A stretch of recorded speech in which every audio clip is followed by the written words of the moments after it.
This is the Unitarian Universalist Church of Indianapolis sermon for January 24th, 2021.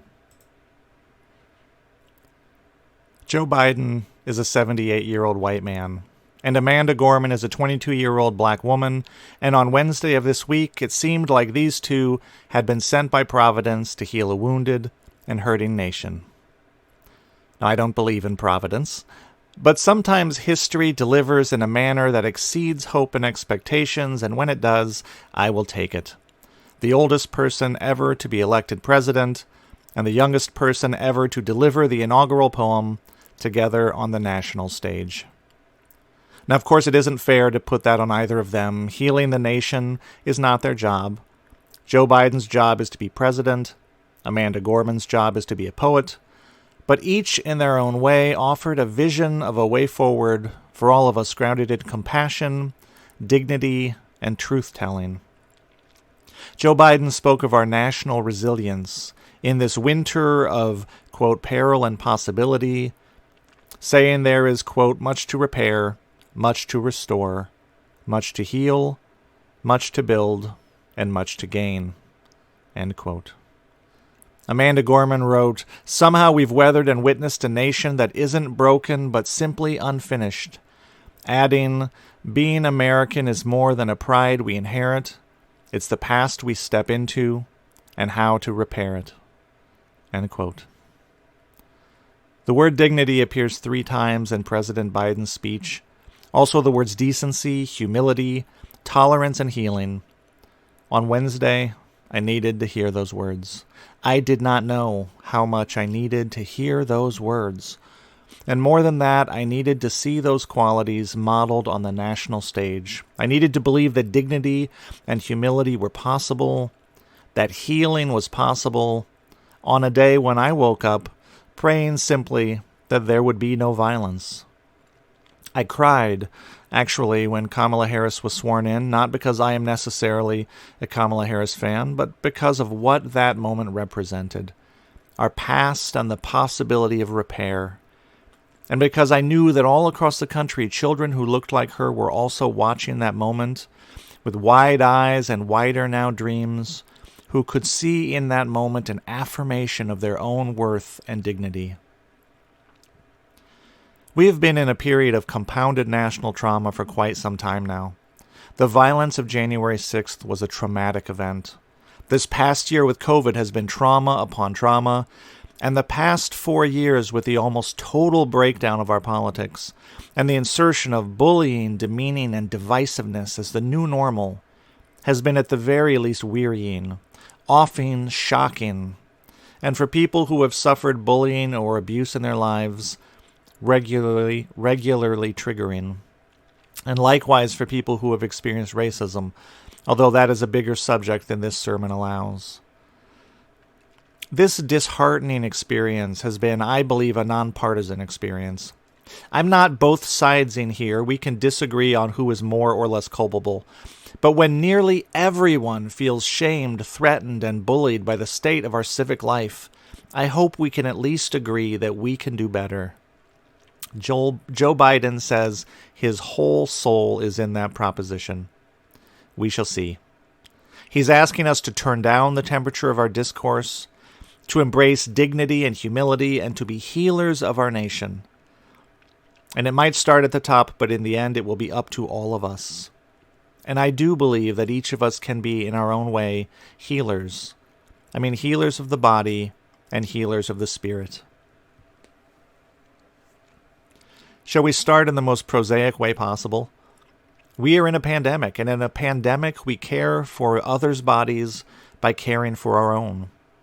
Wash hands, wear masks, observe social distancing protocols, and as soon as possible, get vaccinated, and encourage others to do the same. To that end, spread good information and good science. Keep those Facebook posts coming of how easy and safe it was to get your shot. Call people you know, check in on them, and encourage them. I called my parents an hour after the vaccine was made available to them to make sure they knew. As it happens, they'd already scheduled their appointments by then. This is part of the physical healing of our nation. Here's another way we can be physical healers. Keep reaching out to people in your social circle, especially those who may be stressed or isolated, and offer encouragement, support, and whatever practical aid you can. Give generously when you can to community centers who provide a lot of direct support to the community. Keeping people fed and in stable housing is a big part of keeping bodies healthy and safe. Check in with people you know who have had COVID. They may be fine, or they may be dealing with a long and frustrating trajectory of illness and need extra support. The impact of long-haul COVID on people's lives has not been a big part of the conversation around this epidemic, but it needs to be. People who have caught COVID report feeling some degree of shame around that, as though they must be at fault or to blame. Shame is isolating and discourages people from reaching out for help they need. We can be healers by bridging that shame barrier, and it often can begin with a simple phone call or text, and connection creates pathways to healing. A roundabout but important way to help physically heal our communities in the longer term is to continue to advocate for access to health care for all. Many people don't have access to basic care or can't afford the prescriptions they need. A new administration will mean a new debate about the future of our healthcare system. And that debate is complicated, and it involves weighing trade-offs, and it can get pretty technical. But it's always important to step back from all the abstraction and remember, this is a conversation about access to healing. And one of the ways we can all be healers is by holding up a vision of generosity for our nation and insisting that however we fix this mess, the end result is that all people should have access to basic, quality health care. And I hope that your voice is being heard in that conversation. Now, I want to talk about another subtle but important way in which we can be healers to one another, and that is with our presence.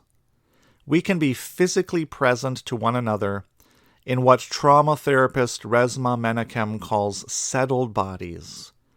We can appear to one another in settled bodies as opposed to unsettled bodies. Menakem is a trauma therapist who specializes in understanding how trauma lives in the body and how it can be released. Trauma is caused, potentially, whenever the body experiences something as too much, too intense, too fast, too overwhelming, too violent, too much. This can embed a spontaneous protective mechanism, Menakem calls it, in the brain, which acts to keep the body safe from future threats. The trauma response is not rational, it's not cognitive, it's reflexive. It is the familiar fight, flight, or freeze response. It is a tool our brain uses to keep our bodies safe. But repeated or prolonged trauma can build up in bodies and in cultures as a pervasive sense of threat, as a feeling, as a sense that something bad is about to happen. These threats do not have to be physical. We can experience bodies as threatening, but we can also experience symbols as threatening. Memes, bumper stickers, yard signs. We can experience sounds and images as threatening. Threats to our worth and dignity can trigger trauma responses. And a body experiencing trauma threat is unsettled, anxious, unsafe feeling, prone to respond with fight, flight, or freeze. In the book, My Grandmother's Hands, Menakem writes primarily about America's racialized trauma and how it lives in the body, but the principle applies to any trauma. And we have all experienced a lot of traumatic events together, collectively. And I believe we can see that playing out in our body politic and how we respond to one another. A room full of people triggering or reinforcing one another's fight, flight, or freeze responses is not a pretty thing. Even less so a nation. A healing trauma then begins in the body. Menakem offers a variety of mindfulness techniques and other forms of body work, humming, rocking, rubbing the stomach, singing, practices to both notice our trauma responses and to begin to release them. Now, for people who are dealing with significant trauma, with PTSD or complex PTSD, healing might necessitate therapy work. But everyone can practice basic mindfulness of noticing the state of our body, of noticing when we are feeling tense, agitated, or threatened, and then using a simple practice to calm the body back down. This can be breathing, counting, singing, exercise, placing a hand on your chest or belly, whatever works for you. Practicing this kind of noticing and calming, and it is a practice, can build our resilience in the face of stressful, triggering situations. We can then navigate them with what Menachem calls settled bodies. And this is not only good for us, it's good for the people around us. Because we're social animals and our bodies attune to the bodies of the people we're with. I can't stress this enough, says Menachem. Bringing a settled body to any situation encourages the bodies around you to settle as well. Bringing an unsettled body encourages other bodies to become anxious, nervous, or angry, and that discomfort in turn can sometimes activate people's lizard brains and create a fight, flee, freeze, or annihilate response. End quote. Now, Menachem makes the case that this kind of body work is fundamental to moving beyond America's legacy of racism, which he calls white body supremacy. And this is a much bigger subject than this sermon allows. But if we are talking about healing our nation, there is no healing, there can be no healing on a national level that does not address systemic racism. No healing without justice. And as a white person, I will say to the white people listening that since we created the system of white body supremacy, we are responsible for uncreating it. And that means we need to learn to deal with our own racialized trauma triggers, the ones that prevent us from having an open and honest dialogue about race because of shame, guilt, or fear of losing our own privilege. And the more pernicious and far more dangerous triggers that make white bodies sometimes unsafe to the bodies of black and brown people around them. And I recommend the book My Grandmother's Hands on this topic. But more generally, one of the ways we can help collectively heal as a nation begins with noticing and calming the trauma that lives in our own bodies, and then being present to one another with more settled bodies, which encourages more settled bodies around us, which lowers the collective level of anxiety and reactivity in the spaces we're in, and creates more possibility for listening and connection, compassion and kindness. Dr. Rachel Naomi Raymond speaks of the capacity we all have to heal each other. In her book Kitchen Table Wisdom, she speaks of, quote, the enormous power in the simplest of human relationships, the strength of a touch, the blessing of forgiveness, the grace of someone else taking you just as you are and finding in you an unexpected goodness, end quote.